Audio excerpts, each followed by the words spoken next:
Hello అండి, అందరికీ నమస్కారం. నేను మీ Ravinder Boddupalli. Welcome to my channel Ravinder Paadi పంటలు.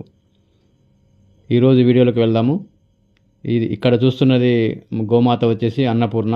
ఇది 3 రోజులు అవుతుంది వీని పెయ్య జన్మనిచ్చింది. ఆ దూడ పేరు వచ్చేసి లక్ష్మి అని పేరు పెట్టాము. మేము పాలు మా గోశాలలో పాలు తీసేటప్పుడు రెండు రొమ్ములు మాత్రం ఆవు దూడలకు వదిలేస్తాం. మిగిలిన రెండు మాత్రమే మేము పాలు తీస్తాము. అందులో అవి కడుపు నిండా తాగిన తర్వాత మిగిలిన పాలు తీస్తూ ఉంటాము. అందుకే మా దగ్గర ఆవు దూడలు చాలా హెల్తీగా ఉంటాయి.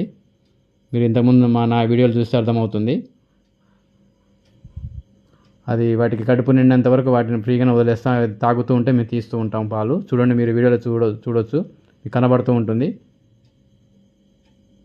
ఓకే ఫ్రెండ్స్, ఈ వీడియో కనుక నచ్చినట్లయితే లైక్ చేయండి, షేర్ చేయండి, సబ్స్క్రైబ్ చేయండి. Thank you.